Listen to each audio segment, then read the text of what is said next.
Chapter 25. Father wearily rubbed his temples, eyes closed as I finished explaining everything. After shifting to his human form and giving his side of the story on the journey back, Pollux had retired to the corner of Father's study and was reading so silently that I'd nearly forgotten he was there as I regaled Father with my tale. "That's about it," I finished. "You and Griffin arrived at the tower, and you know the rest." There was a slight chink as Father pulled off his crown and placed it on the table. "You ran away because of what I decreed." "I did." He shook his head. "I was wrong for that. I've been blinded by greed for years, and I'm sorry I wasn't the father you deserved." "Well, I was hardly an easy-to-manage daughter," I pointed out with a slight smile. "It's all right now." Father continued shaking his head. "No, it's not all right. I neglected my own daughter and drove you away because of my selfishness. The people in the kingdom have been suffering because of me, and I haven't been the ruler they deserve. It's not all your fault," Pollux said from the corner. He stuck a finger into the book to mark his place as he crossed the room. "The blood curse had a powerful hold on you." I glanced down at the worn cover to discover that it was the farmer's guidebook on harvesting a wife that Pollux had told me about before. I bit back a smile. Father had also noticed the title, but wasn't as successful at hiding his surprise. His eyebrows jumped up to wrinkle his forehead. "You're serious about my daughter, are you?"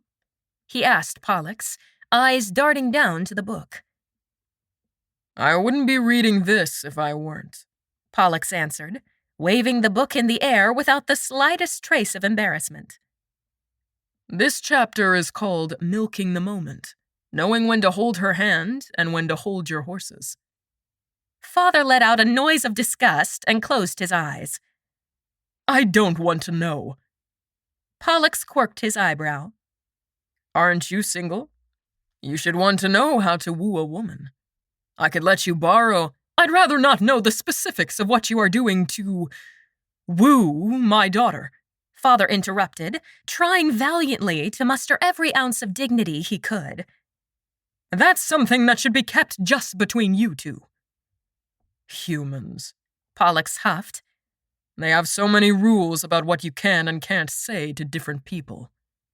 "I'll explain it to you later," I said with a laugh. "And for what it's worth, I've read many great books of literature, but I think that this book is one of the finest. It's a true masterpiece that should be treasured." "A dragon," Father sighed. "My daughter is being courted by a dragon." He looked up at me. "Does he make you happy?" "Very. The happiest I've been in a long time." "Then I'm glad for you." Father smiled at me. There was a warmth to his eyes that I hadn't seen in years.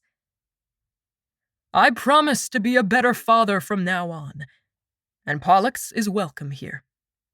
"I'm glad you're back to being yourself," I told him, heart bursting with joy. "I've missed you. The real you." Father hugged me. "I've been a dreadful king and an even worse father. But that is changing today. I'm planning to turn the kingdom over to you. You'll be a better ruler than I ever was. The future of Rookwyn is yours to mold." I pulled back. "Are you sure? You're better now. You could still—" "I'm sure. You are just the sort of queen the people need right now." Pollux slipped his hand into mine. "Rapunzel excels at caring for her hoard. She will be an excellent queen." "I'll begin the paperwork," Father told me. "It will take some time, but we will turn this around." He looked at where Pollux held my hand. "Are you planning to tell the people about your shifting?" Pollux's fingers tensed around mine. "No," he said firmly. "It isn't just my own identity at stake. I won't compromise our race's secrets by revealing myself to an entire kingdom's population. So you're planning to remain human from now on? Also, no. Pollux answered without hesitation. If I couldn't fly again, it would kill me. We can put out word that the mighty Princess Rapunzel tamed the dragon, and he now does her bidding. But we can't have you fly to the castle grounds, then vanish, Father pointed out. Everyone would figure it out. We could set up the wardrobe to have a passage between the cave and here, I told Pollux. That way you could fly back to the cave as a dragon, then transport here in your human form without anyone knowing. And we announce that you are being courted by... Father asked. A sorcerer. Pollux supplied immediately. Anytime I'm in this form, I can accompany Rapunzel and enchant things for those in need, or else fly here as a dragon and accompany her that way. If that's what you want, Father said hesitantly. It's what I want, Pollux stated. And if it's all right with my daughter. I could have glowed with happiness. It's perfect. Then that is what we'll do. Go on, then. I'll begin the process. Pollux and I walked down the hallway, hand in hand. Pollux held my cool hand against his cheek. You're just the right temperature for me. Fire and ice balance each other perfectly. He allowed our hands to drop and swing back and forth between us as we walked. Thank you for agreeing to protect my secret, he said. I know it's less convenient for you this way. Hey, you're part of my horde. I'll always protect you and what matters to you. As I will for you.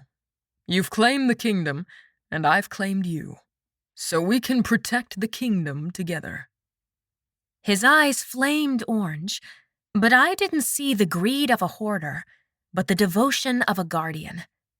This was a man, a dragon, who would do everything in his power to protect me and my kingdom. Rookwyn will thrive, he said, his voice steady.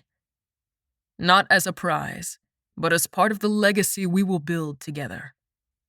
I will defend it against any who dare threaten its peace. Not because I covet it, but because I care for what you care for. I love you, Rapunzel. You're the prized jewel in my hoard. And I love you, you fire-breathing menace. I wrapped my arms around his neck. I'm glad to be a part of your horde. And you have my heart forever. Pollux swept me into a kiss so heated that it wrapped around me, not scorching, not searing, just consuming. And his kiss felt like an inferno I never wanted to escape. Epilogue. There wasn't a single rotten tomato in sight as Father and I stood in front of our kingdom subjects 2 months later for my coronation ceremony. There were no sunken eyes or hollowed cheeks, and for the first time in my memory, people cheered as we arrived and took our places on the raised dais. Griffin, who had been found guilty of all charges, was sent to a prison work camp for the rest of his life. It had been Pollux's idea to send him, and he had even volunteered to take him, as long as I came along and we could exchange flirtatious conversation, while Griffin was forced to listen, suspended in a wire cage dangling from Pollux's claws. After Griffin's trial had concluded, Father had lowered the taxes, I renegotiated trade agreements with surrounding nations, and Pollux had taken it upon himself to enchant innumerable tables to ensure everyone was well fed. He took me on regular flights around the kingdom to assess the needs, but never shifted in front of anyone else so that the people were convinced I truly had tamed the dragon, but was engaged to the roguish-looking sorcerer that sometimes accompanied me to events. Father, smiling broadly, raised his hands to the crowd to quiet the cheering. It has been 2 months since my daughter tamed the dragon, he announced. And now that she is engaged, it is time for her coronation. Applause broke out again, sounding 100 times louder in the wide courtyard where sunshine caught the dragon statue's eyes and cast beams of red and orange light over the crowd. Many in the crowd stared at Pollux, who was sitting behind us. Father waited until the clapping had subsided before continuing in a somber tone. I was not the king I had hoped to be, and it isn't enough to simply apologize. My daughter and her fiancé have done more for Rookwyn in these last months than I ever have during my reign as king. And it seems only fitting that I pass the kingdom on to them. Bring the bishop forward. Bishop Aldrich stepped up, draped in flowing gold vestments, his aged hands steady as he lifted a small vial of anointing oil. His voice echoed across the silent crowd. In the name of the sovereign lineage of Rookwyn, we anoint thee, Rapunzel, as rightful ruler and protector of this land. The oil was cool as it touched my forehead, and I closed my eyes, absorbing the weight of the moment. My heart pounded beneath the heavy velvet of my coronation robes, a deep, vivid blue embroidered with gold thread. The bishop turned to the assembled nobles and lords, his voice rising with solemn authority. Who here bears the crown of Rookwyn? The chamberlain stepped forward, bearing the golden circlet on a silk cushion. The crown gleamed in the bright sunlight, its many gemstones winking like 1,000 tiny stars. Hushed whispers broke out among the crowd, all eagerly awaiting the final moments of the ceremony. I lifted my chin as Bishop Aldrich took the crown in both hands.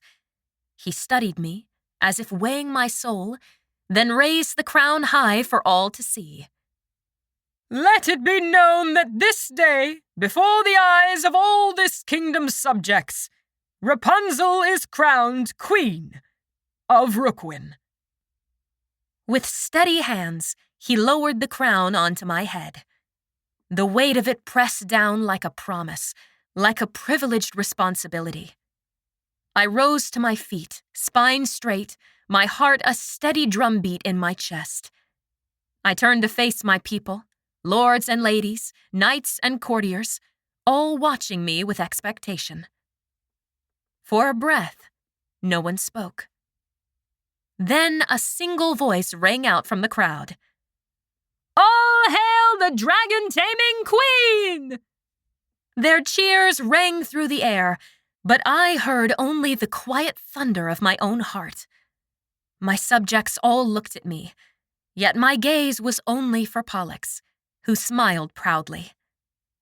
My father may have once claimed the title of Dragon King, but Pollux was the true Dragon King, not because of a crown, but because of the way he watched over me, over all of them, with a quiet, protective devotion.